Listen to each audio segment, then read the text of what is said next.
mountains of Mecca, what can you say of the day that Abraham passed your way? And he was instructed by God to build a house of peace where people will pray, and they will come on every lean camel and out of every ravine for the purpose of praising Allah.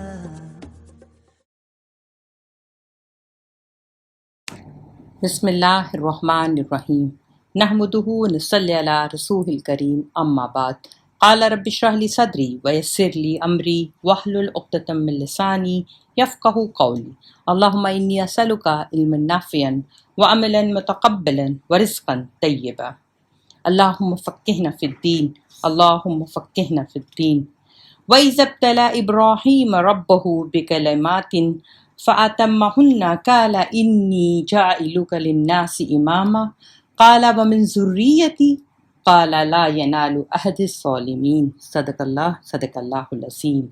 عزیز سامعین، السلام علیکم ورحمۃ اللہ وبرکاتہ۔ ہم اپنا یہ عید al-Adha special کے اس میں یہ سیکنڈ سیریز لے رہے ہیں جو ہے لیگیسی آف ابراہیم علیہ السلام، یعنی ابراہیم علیہ السلام کا ورثہ۔ اب جو آیت میں نے تلاوت کی تھی اس کے دیکھیں معنی ہیں کہ جب ابراہیم کو اس کے رب نے چند باتوں میں آزمایا اور وہ ان میں پورا اتر گیا تو فرمایا کہ میں تجھے انسانوں کا امام بناتا ہوں۔ اس نے عرض کیا اور میری اولاد کے متعلق کیا حکم ہے؟ جواب ملا جو ظالم ہوں گے ان سے میرا وعدہ نہیں ہے۔ اب آپ دیکھیے اللہ رب العالمین نے ابراہیم علیہ السلام کو امام کیوں بنایا؟ دیکھیے ابراہیم علیہ السلام جو ہے ان کو تمام مذاہب، یعنی جو پوری دنیا میں یہ 3 مذہب ایسے ہیں، 3 ادیان کہہ سکتے ہیں آپ، جیسے کرسچنز اور جیوز، ان کو ہم اہل کتاب جو کہلاتے ہیں، اور یہ اللہ، رسالت اور آخرت اس کو ان پہ یقین رکھتے ہیں۔ تو یہ کرسچنز اور جیوز بھی ابراہیم علیہ السلام کے اوپر یقین رکھتے ہیں اور ان کو مانتے ہیں، ٹھیک ہے نا؟ اس لیے یہ دونوں جو ہیں کرسچن اور جیوز، ان کو ہم کہتے ہیں ابراہمک ریلیجن والے لوگ، ٹھیک ہے نا؟ اور ہم بھی ابراہیم علیہ السلام سے، ہم تو کہتے ہی ہیں کہ سیدنا ابراہیم علیہ السلام کی اولاد میں سے ہم ہیں، ٹھیک ہے؟ اس کے علاوہ آپ دیکھیں گے more than 70 verses، یعنی 70 آیتوں سے زیادہ قرآن میں اللہ نے اپنے اس بندے اور اس دوست کے ذکر کیا ہے، ٹھیک ہے؟ 70 سے زیادہ آیتیں ان کی شان میں نازل ہوئی۔ اینڈ ایک بار ایسا ہوا تھا، اللہ کے رسول صلی اللہ علیہ وسلم ایک محفل میں تھے اور اس میں ایک اہل ایمان میں سے آیا، اور ان کا نام نہیں ہے تو آپ کہہ سکتے ہیں وہ صحابی ہی تھے، اور انہوں نے کہا کہ آپ انسانیت کے میں تمام انسانوں میں کامل اور بہترین انسان ہیں، یعنی بیسٹ مین آف ہیومینٹی۔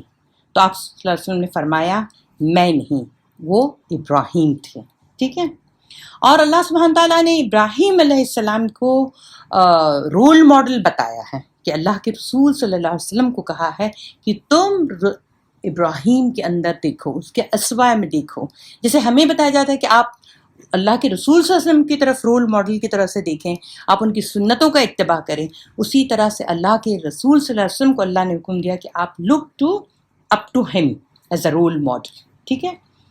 اور وہ پہلے انسان تھے جنہوں نے جو ہے نا ختنہ اپنا خود کیا تھا 80 سال کے حکم میں، کیونکہ جب اللہ نے ان کو چنا اور امام بنایا تو اس وقت تو نہ کوئی مسلمان تھا نہ کوئی تھا، پر اللہ کا جب حکم آیا تو اس 80 سال کے آدمی نے اپنی اس ختنہ والا جو کام تھا اپنے ہاتھوں سے خود کام کیا تھا۔ اور آپ کو پتہ ہے یہ مسلمان پوری دنیا میں، وہ چاہے کوئی نام کا مسلمان ہو، لیکن ان کے گھروں میں سنت ابراہیم موجود رہتی ہے، وہ اپنے بچوں کو ضرور کرواتے ہیں، ٹھیک ہے؟ اور سب سے بڑی بات، اللہ نے ابراہیم علیہ السلام کو کیا کہا ہے؟ ابراہیم خلیل اللہ، ابراہیم اللہ کا دوست ہے۔ تو آئیے جانتے ہیں اس اللہ کے اس دوست کے بارے میں، اور انہوں نے کیا اپنے وراثت میں چھوڑا ہے۔ ہم اپنے گمشدہ وراثت کو پائیں گے انشاءاللہ۔ ان 10 دنوں میں اللہ سے قریب ہوں گے، اپنی دعاؤں میں اہتمام کریں گے کہ کس طرح نے انہوں نے ہمیں راستہ دکھایا، اس راستے پہ چلتے ہوئے ہم وہ سارے کام کریں گے انشاءاللہ۔ دیکھیں ابراہیم علیہ السلام ایسے زمانے اور ایسی قوم میں پیدا ہوئے، اور لطف یعنی مزے کی بات یہ ہے کہ جس گھرانے میں پیدا ہوئے وہ خود پجاریوں کا گھرانہ تھا۔ ان کے باپ دادا اپنے قوم کے پنڈت اور برہمن تھے۔ ان کو وہی تعلیم ملی، وہی پیروی ہے نا، وہی پیری مریدی، اور ان کے نا رنگ ڈھنگ اپنے بھائی بندوں اور برادری کے لوگوں میں دیکھے تھے۔ وہی مندر کی گدی ان کے لیے تیار تھی، یعنی وہ مہنت کی گدی ان کے لیے تیار تھی جس پر بیٹھ کر وہ اپنی قوم کے پیشوا بن سکتے تھے۔ وہی نظر نیاز چڑھاوے جن سے ان کا خاندان مالا مال ہو رہا تھا۔ اسی طرح دیوتاؤں سے رشتہ ملا کر اور غیب گوئی کا ڈھونگ رچا کر وہ ادنا کسان سے لے کر بادشاہ تک ہر ایک کو اپنی پیروی کے پھندے میں، یعنی ہے نا مہنت گیری کے پھندے میں پھانس سکتے تھے۔ اس اندھیری میں جہاں کوئی آدمی بھی حق کو جاننے اور ماننے والا موجود نہ تھا، اور نہ ہی حق کی روشنی کہیں سے ان لوگوں کو مل سکتی تھی، مگر حضرت ابراہیم کوئی معمولی آدمی نہ تھے۔ ہوش سنبھالتے ہی انہوں نے سوچنا شروع کیا۔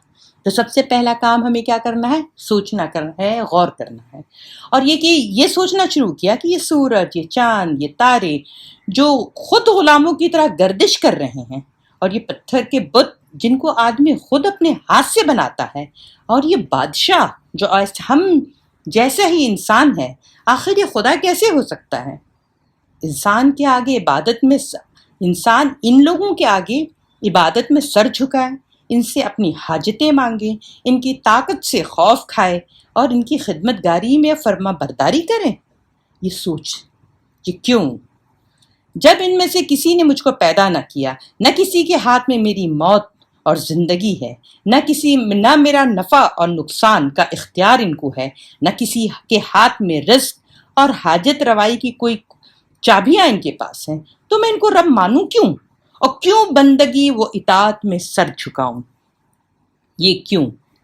یہ غور و فکر، سوچنے سمجھنے والا دماغ اور دل، اور پھر بصیرت کا استعمال، تو یہ بھی ہمارے کیا ہے؟ وراثت میں، ہم اس کو سوچنے والے بنے۔ پھر انہوں نے کیا کیا؟ جب غور کیا اور سمجھ میں آیا تو انہوں نے کیا کہا؟ لوگوں سے کہہ دا انی بریء مما تشرکون، جن کو تم خدائی میں شریک ٹھہراتے ہو ان میں سے میرا کوئی واسطہ نہیں، میرا ان سے کوئی واسطہ نہیں۔ اور پھر انہوں نے مشہور دعا پڑھی، انی وجہت وجہی للذی فطر السماوات والارض حنیفا وما انا من المشرکین، میں نے سب سے منہ موڑ کر اس ذات کو عبادت و بندگی کے لیے خالص کر لیا جس نے آسمانوں اور زمین کو پیدا کیا، اور میں ہرگز شرک کرنے والا نہیں ہوں۔ اس اعلان کے بعد حضرت ابراہیم پر مصیبتوں کے پہاڑ ٹوٹ پڑے۔ ان کو گھر سے نکالا گیا۔ قوم کی دھمکیاں کے جواب میں جب قوموں نے ان کو دھمکیاں دیں کہ تم کو ہم گھر سے نکال دیں گے، تمہاری کوئی عزت نہیں رہے گی، تو انہوں نے جواب میں کیا کیا؟ بتوں کو توڑ کر ثابت کیا کہ چھوٹے چھوٹے کو توڑا اور بڑے والے کو رہنے دیا، کہ وہ خود کس قدر بے بس ہیں۔ پھر بادشاہ کے بھرے دربار میں کہہ دیا کہ تو میرا رب نہیں ہے، بلکہ وہ جس کے ہاتھ میں میری اور تمہاری زندگی ہے اور موت ہے، اور جس کی بندش میں یہ سورج بھی جکڑا ہے۔ بادشاہ کو یہ بات بہت بری لگی کہ بھری دربار میں کہا گیا ہے، اس کو انسلٹ محسوس ہوئی۔ اس نے کیا کہا؟ ان کو جلا ڈالو، جلانے کا حکم ہے۔ اتنا بڑا الاؤ تیار کیا گیا، اور اس میں دور سے ان کو پھینکا گیا کہ قریب جاتے تو خود بھی بھسم ہو جاتے۔ تو جب دور سے ان کو پھینکا گیا، جب پھینکا جا رہا تھا تو فرشتہ آیا اللہ کے حکم سے، تو وہ کہہ رہے کہ اللہ جانتا ہے کہ وہ میرے ساتھ کیا معاملہ کر۔ ان کو اتنا توکل تھا اللہ پہ، وہ کیا کہتے ہیں؟ اللہ کو پتا ہے کہ اس کو میرے ساتھ کیا معاملہ کرنا ہے۔ اور پھر جب وہ پھینکے گئے، جب پھینکنے والوں نے سمجھا کہ ہم نے ابراہیم کو آگ کے حوالے کر دیا، اس وقت دنیا نے دیکھا اس معجزہ، وہ ایک ایسا معجزہ تھا جس میں اللہ نے کیا کر دیا؟ فزیکل لا کو بھی اللہ نے تبدیل کر دیا۔ فزیکل لا کیا ہے؟ آگ کا کام ہے جلانا، پانی کا کام کیا ہے؟ آگ کو بجھانا، ہے نا۔ اگر آپ اللہ رب العالمین فرماتا ہے نا کہ تم جھوٹ مت بولو، اگر آپ جھوٹ بولیں گے تو منہ پہ چھالا بھی نہیں نکلے گا۔ یتیم کا مال مت کھاؤ، بولتے ہیں نا کہ یتیم کا مال کھاؤ گے، بیواؤں کا مال کھاؤ گے تو کیا ہے؟ تم جہنم کے انگارے بھر رہے ہو۔ پر کیا زبان جلتی ہے کیا؟ نہیں، یہ مورل ویلیوز میں سے ہیں، یہ آخرت میں اس کا پتہ چلے گا۔ لیکن فزیکل لا یہ ہے کہ آپ نے انگارہ ہاتھ میں پکڑا، جل جائیں گے، صحیح ہے غلط؟ لیکن اللہ پہ اس قدر بھروسہ تھا، توکل تھا، تو اللہ نے کیا کیا؟ اس ساتھ میں اللہ نے فزیکل لا کو چینج کیا اور اللہ نے حکم دیا کہ آگ کو قلنا یا نار کونی بردم و سلاما علی ابراہیم، اے آگ ٹھنڈی اور سلامتی بن جا ابراہیم کے لیے. ٹھنڈی یعنی اتنا بڑا الاؤ تھا تو ٹھنڈی برف ہو جاتی ہے -20 -30 اچانک، تو کیا ہوگا؟ وہ بھی لینے کے دینے نہیں. آگ کیا ہے؟ ٹھنڈی اور سلامتی. اللہ رب العالمین یہ تب کرتا ہے معاملہ جب آپ اس پہ توکل کرتے ہیں. ٹھیک ہے، تو پھر یہ کیا کرتے ہیں کہ اب ان کو اتنا بڑا معجزہ دیکھ لیا، لیکن ہر دھرم لوگ اس کو کیا کریں؟ مانے نہیں. اور ان کو کیا کہا کہ نکل جاؤ. تو سب سے پہلی ہجرت انسان میں کس نے کی؟ ابراہیم علیہ السلام نے. انہوں نے اپنا ملک، اپنا گھر، اپنا سب کچھ چھوڑ دیا. ٹھیک ہے، اب دیکھیے ابراہیم علیہ السلام کو جو میں نے آیت تلاوت کی تھی کہ ابراہیم کو اس کے رب نے چند باتوں میں آزمایا. تو ابھی ایک یہ آزمائش ہو گئی کہ ان کا توکل دیکھ لیا ہے نا. پہلے تو انہوں نے بصیرت کا امتحان دیا کہ سورج اور چاند اور سب کو غور و فکر کر کے اپنے رب کو پا لیا. اس کے بعد انہوں نے کیا کیا؟ آزمایا کہ میرے پر توکل کتنا ہے. جیسے ہی رب کو پایا نہیں کہ توکل دیکھیے اتنا شاندار، اتنا بھرپور، اتنا عظیم شان. اس کے بعد اللہ کہہ رہا ہے جب ابراہیم کو اس کے رب نے چند باتوں میں آزمایا اور اس میں وہ پورا اتر گیا تو کیا کہا؟ میں تجھے انسانوں کا امام بناتا ہوں. لیکن آپ دیکھیں یہ تو ایک آگ والی ایک مثال تھی نا. دوسری مثال دیکھیے کیا ہے کہ اس میں اپنی فیملی کو، یعنی ان کی جو بیوی ہاجرہ اور اسماعیل بولتے نا وہ شیر خوار بچے تھے، یعنی بہت دودھ پیتے بچے تھے، یعنی ہارڈلی ان کی عمر جو ہے 6 منتھ یا 8 منتھ کے قریب رہی ہوگی. وہ اتنے چھوٹے سے بچوں کو لے کے اللہ نے جب ان کو ہجرت کا حکم دیا تو ان کو کیا حکم دیا کہ جاؤ اور اپنے بچے کو کہاں چھوڑو؟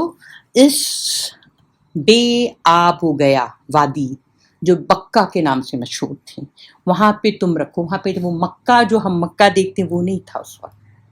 تو اس جگہ کو اللہ کے حکم سے جب وہ چھوڑنے گئے، اب سوچیے آپ تھوڑا سا آنکھ بند کر کے اندازہ کریے کہ ہم شہروں میں بھی رہتے ہیں، لیکن اگر ہمارے شوہر، بھائی، باپ یا کوئی میل جو ہمارا سرپرست ہے نہیں ہے گھر میں، تو ہم کیا کہتے ہیں؟ ہم رہیں گے کیسے؟ کون ہمارا دیکھ ریکھ کرے گا؟ ہے نا. ہمیں سیکیورٹی کی کتنی پرابلم آ جاتی ہے، ہم کتنا انسیکیور فیل کرتے ہیں. حضرت ہاجرہ کو جب چھوڑ کر گئے، اس زمانے میں نہ فریج تھا نہ کچھ کہ اسٹاک کر لیتے آپ، ہے نا، اور نہ ہی یہ ساری چیزیں تھیں. اب آپ سوچیے کہ وہ لوگ مشکیزے میں پانی لیتے تھے، جس میں پانی رکھنے کا جو سسٹم ہوتا تھا اس میں زیادہ سے زیادہ کتنا آتا ہوگا؟ 5 لیٹر 7 لیٹر. اس کے بعد جو کھانے کا انتظام تھا، جب اتنے چھوٹے بچے کو اور اس بیوی کو، اب سوچیے وہ عورت ذات، اور نہ وہاں پہ کوئی ایک ایسی گھاس پھوس ہے یا کوئی ایسا پیڑ ہو جس کی چھاؤں میں بھی بیٹھ جاؤ. جب وہ چھوڑ کے جا رہے تھے تو جو ان کی ہاجرہ جو رضی اللہ عنہا تھیں وہ سمجھ گئیں کہ ابراہیم علیہ السلام جو ایسا نہیں کہ نہ وہ کیا ہے اتنے غیر ذمہ دار نہیں ہے کہ ہم کو ایسی چھوڑ کے چلے جائیں گے. تو پیچھے ان کو جاتی ہیں اور ان کو پوچھتی ہیں کیا اللہ کا یہ حکم ہے؟ تو کیا کہتے ہیں؟ ہاں یہ میرے رب کا حکم ہے. تو کہہ رہے پھر تم جاؤ ابراہیم، تم جاؤ اور بے فکر ہو کے جاؤ، ہم کو ہمارا رب نہیں چھوڑے گا.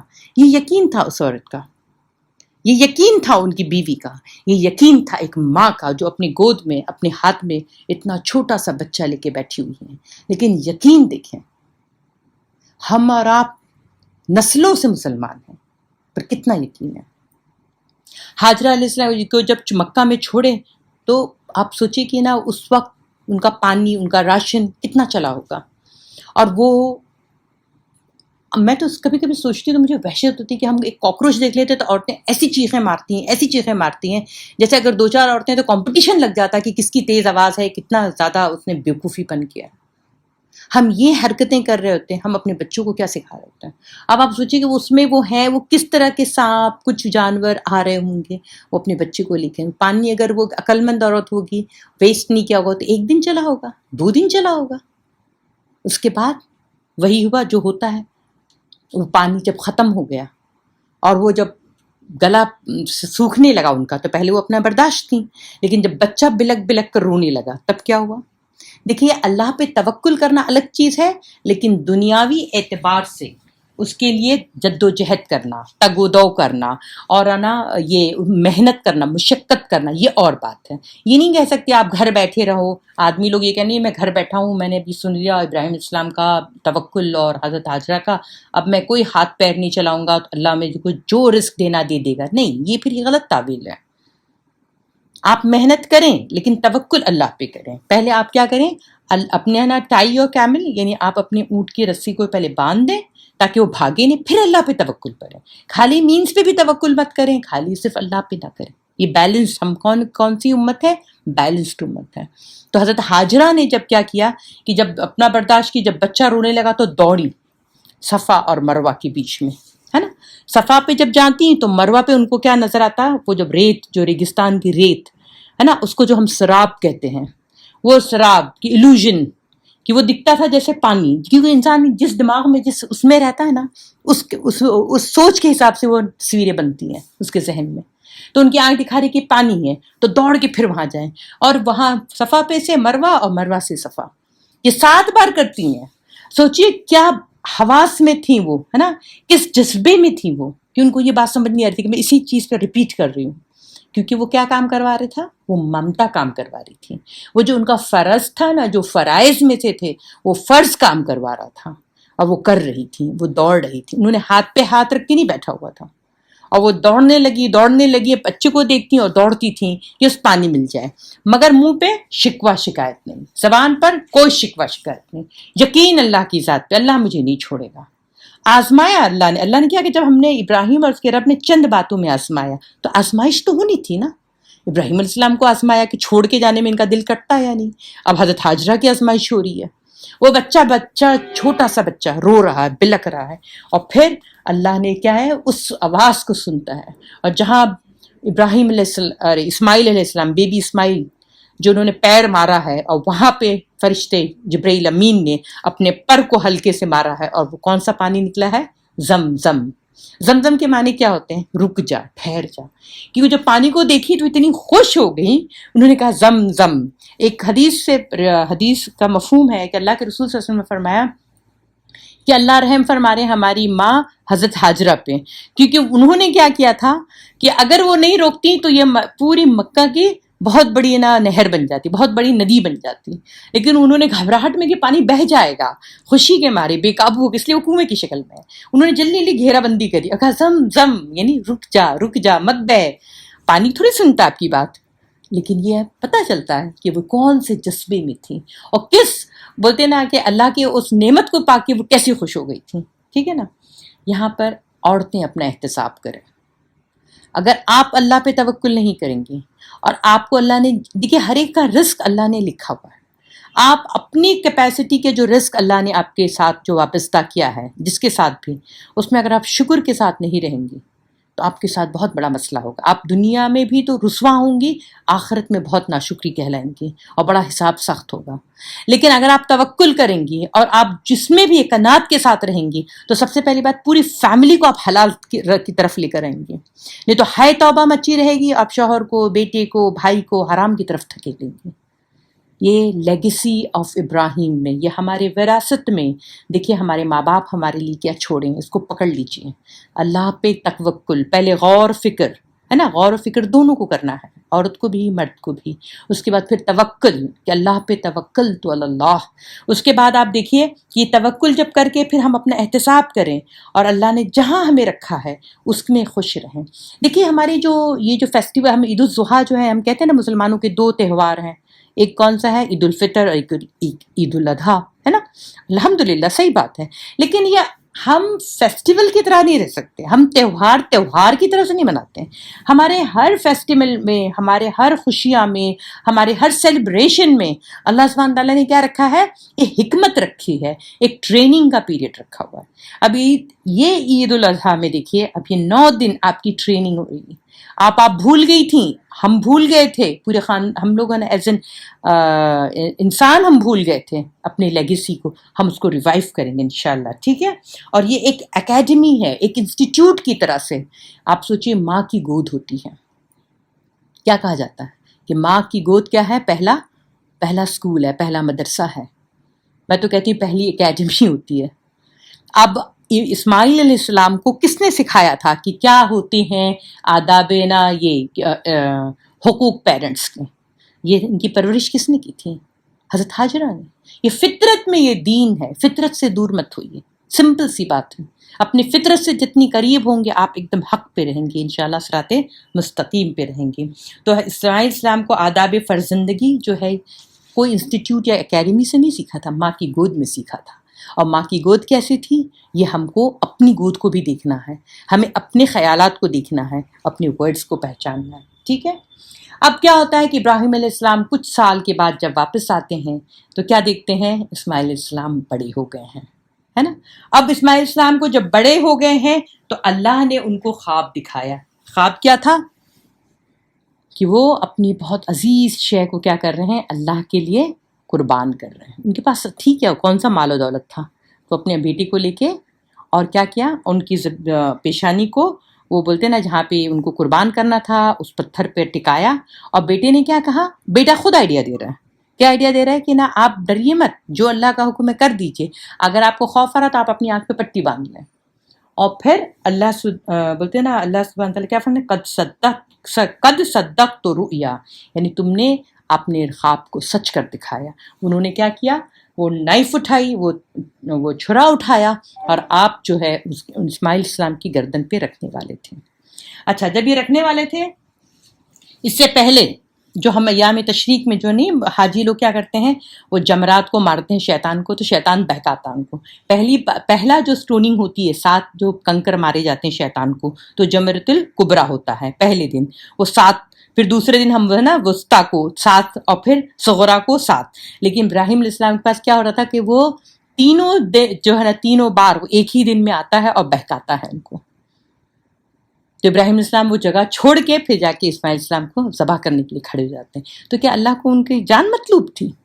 آپ دیکھتے ہیں کہ جنت سے کیا آتا ہے، وہ دمبا آتا ہے، اور اللہ سبحانہ تعالیٰ ان کی جگہ پہ رکھتا ہے، اس بھیڑ کو رکھتا ہے، اور وہ چیز جو ہے وہ ذبح ہوتی ہے، اور اللہ رب العالمین کہہ رہا ہے کہ تم نے کیا کیا، اب میں تمہیں امام بناؤں گا تمام انسانیت کے لیے۔ تو اس میں بھی جب اللہ تعالیٰ جب بتا رہا ہے تو وہ فوراً کیا کہتے ہیں کہ میری اولاد کے متعلق کیا حکم ہے۔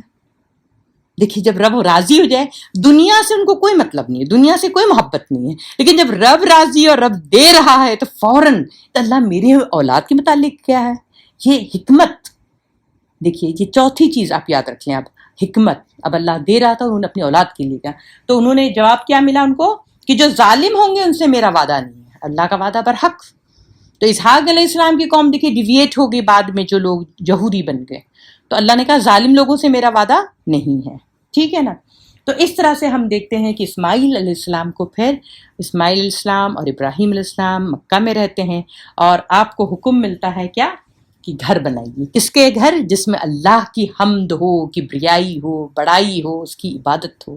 تو یقیناً سورہ آل عمران کی دیکھیے آیت ہے، یقیناً جو پہلا گھر لوگوں کے لیے، یعنی جو پہلا گھر عبادت گاہ لوگوں کے لیے مقرر کیا گیا، وہی تھا مکہ میں تعمیر ہوا برکت والا گھر، اور سارے جہان والوں کے لیے مرکز ہدایت، یہ سینٹر آف ہدایت تھا وہ، ٹھیک ہے۔ اور پھر اس میں جب وہ بنا رہے تھے ابراہیم علیہ السلام، سیدنا ابراہیم علیہ السلام اور اسماعیل علیہ السلام، تو یہ نہیں خوشی سے پھولے نہیں سما رہے تھے، او اللہ نے مجھے چن لیا، نہیں، اس وقت بھی بہت ہیوملٹی کے ساتھ بڑی مشہور دعا ہے، وَإِذْ جَعَلْنَا الْبَيْتَ مَثَابَةً لِلنَّاسِ وَأَمْنًا، اللہ سے دعا مانگتے ہیں۔ یہ دیکھیے یہ دعا جو ہے بڑی لمبی سی ہے، لیکن اس کا جو عربی ٹیکسٹ ہے، لیکن اس کا لاسٹ والی جو آیت میں پڑھتی ہوں کہ ربنا وابعث فیہم رسولا منہم یتلو علیہم آیاتک ویعلمہم الکتاب والحکمت ویزکیہم انک انت العزیز الحکیم۔ اور جبکہ ہم نے اس گھر کے لوگوں کے لیے مرکز اور امن کی جگہ بنایا، اور حکم دیا کہ ابراہیم کے مقام کو جائے نماز بنا لو، اور ابراہیم اور اسماعیل کو ہدایت کی کہ میرے گھر کو طواف کرنے والوں اور ٹھہرنے والوں اور رکوع اور سجدے کرنے والوں کے لیے پاک صاف رکھو۔ اور جبکہ ابراہیم نے دعا کی کہ پروردگار اس شہر کو پرامن شہر بنا دے اور یہاں کے باشندوں کو پھلوں کا رزق بہم پہنچا، جو ان میں سے اللہ اور یوم آخر پر ایمان لانے والے ہوں۔ اور جب ابراہیم اور اسماعیل اس گھر کی بنیاد اٹھا رہے تھے تو دعا کرتے جاتے کہ پروردگار ہماری اس کوشش کو تو قبول فرما، تو سب کچھ سنتا اور جانتا ہے۔ پروردگار تو ہم دونوں کو اپنا مسلم بنا، اور ہماری نسل سے ایسی قوم اٹھا جو تیری مسلم ہو، اور ہمیں اپنی عبادت کے طریقے بتا، اور ہم پر عنایت کی نظر رکھ، تو بڑا بخشنے والا اور مہربان ہے۔ پھر آگے انہوں نے دعا کی، پروردگار اور تو ان لوگوں میں سے انہی کی قوم سے ایک رسول بھیج جو انہیں تیری آیات سنائے اور ان کو کتاب اور حکمت کی تعلیم دے اور ان کو اخلاق درست کرے، یقیناً تو بڑی قوت والا اور بڑا حکیم ہے۔ اسی لیے ان دنوں میں خاص کر اولاد کے لیے لازماً دعا کریں۔ اپنی اولاد کے لیے انہوں نے مانگا تھا تو اللہ ہی بہتر جانتا ہے کہ حضرت اسماعیل کے بعد ان کی اولاد کب تک اس دین پر قائم رہی جس پر ان کے باپ ان کو چھوڑ کر گئے تھے۔ چند صدیوں میں یہ لوگ اپنے بزرگوں کی تعلیم اور ان کے طریقے پر سب بھول بھال گئے اور رفتہ رفتہ ان میں وہ سب گمراہیاں پیدا ہو گئی جو دوسری جاہل قوموں میں تھیں، اور غضب یہ کہ خود حضرت ابراہیم اور اسماعیل کو بہت سارے بت بنا ڈالے جن کی ساری زندگی بتوں کی پرستش مٹانے میں صرف ہوئی اور وہ ان کے ہی بت بنا دیے۔ یہ حالت کم و بیش 2000 برس تک رہی۔ اس طویل مدت میں کوئی نبی عرب میں پیدا نہیں ہوا، نہ کسی نبی کی خالص تعلیم عرب کے لوگوں تک پہنچی۔ آخر کار حضرت ابراہیم کی دعا پورا ہونے کا وقت آیا جو انہوں نے کعبہ کی دیوار اٹھاتے ہوئے اللہ سے مانگی تھی۔ چنانچہ حضرت ابراہیم کی اولاد میں سے پھر ایک کامل انسان اٹھایا اللہ نے، جسے دنیا محمد بن عبداللہ کے نام سے جانتی ہے، جو آخری رسول محمد مصطفیٰ صلی اللہ علیہ وسلم ہے۔ اللہ نے شریعت محمدی میں حج کو فرض قرار دیا۔ دیکھیے ابراہیم علیہ السلام کی امت نہیں تھی، پر اللہ نے اس شریعت محمدی جو آخری امت ہے، جو آخری رسول صلی اللہ علیہ وسلم کی امت ہے، اس کے اندر فرض کیا کر دیا؟ حج۔ حج جو ہے 5th پلر آف اسلام، 5واں رکن ہے اسلام کا، ہے نا، بنیادی رکن ہے۔ اب آپ دیکھیں سب سے پہلے جو شہادہ، پھر نماز، پھر روزہ، پھر زکوٰۃ اور پھر حج، یہ چاروں عبادت جو ہے حج میں شامل ہو جاتی ہیں، ٹھیک ہے نا۔ اللہ نے شریعت محمدی میں کیا حکم دیا کہ ہر لوگوں پر اللہ کا حق ہے جو کوئی اس گھر تک اس اپنے آنے کی قدرت رکھتا ہو وہ حج کے لیے آئے، پھر جو کوئی کفر کرے یعنی قدرت کے باوجود نہ آئے تو اللہ تمام دنیا والوں سے بے نیاز ہے۔ پورا حج حضرت ابراہیم علیہ السلام کی فیملی پہ ہے۔ اب آپ دیکھیں طواف کرتے ہیں، سعی کرتے ہیں، ہے نا، جمرہ، شیطان کو جو کنکری مارنا، قربانی، یہ سارا کیا ہے؟ جب قربانی کرتے ہیں تو حج کا یہ والا جو رول ہے اللہ سبحانہ تعالیٰ نے صرف حاجیوں کے لیے نہیں رکھا ہے، پوری دنیا میں جو مسلمان ہیں وہ اللہ نے کیا حکم دیا پھر کہ آپ جو ہے ان کے ساتھ جڑ جائیے، اور پھر ہم بھی قربانی کرتے ہیں۔ اس سے پھر کیا ہوتا ہے، آپ دیکھیں گے کہ اس میں اتنا خیر ہے، اس قدر خیر ہے کہ ہم جو روحانی طور سے ان سے جڑتے ہیں اور معاشی طور سے پوری دنیا میں پوری انسان کے لیے یہ معیشت کا چکا گھومتا ہے صرف قربانی سے۔ اس کا زیادہ لمبا ہو جائے گا، نہیں تو میں اس کو ڈیٹیل سے لیتی ہوں۔ پھر اللہ نے پھر اللہ تعالیٰ نے حج کو پھر اسی طرح سے قائم کر دیا جیسا کہ ہونا چاہیے تھا۔ تو اللہ نے ابراہیم علیہ السلام کے جو اخلاص کی بنیاد پہ رکھی ہوئی عبادت تھی اس کو پھر خالص کر کے امت محمدی کو دے دیا۔ اب دیکھیے، اب یہ ایک بات آپ یہ بھی سمجھ لیں کہ ابراہیم علیہ دنیا کے لوگ عموماً 2 قسم کے سفروں سے واقف ہیں۔ ایک سفر وہ، حج کا میننگ بھی ہوتا ہے سفر کرنا، ٹھیک ہے نا۔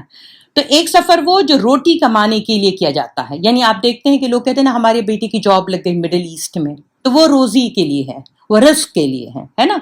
اور دوسرا وہ جو سیر و تفریح کے لیے، اب آپ کہتے ہیں نا ابھی میرا پیشن ہے ٹریولنگ، تو وہ آپ کی اپنی پیشن کے لیے، آپ اپنی چوائس کے لیے، اپنی پسند کے لیے، اپنی سیر و تفریح کے لیے جا رہے ہیں۔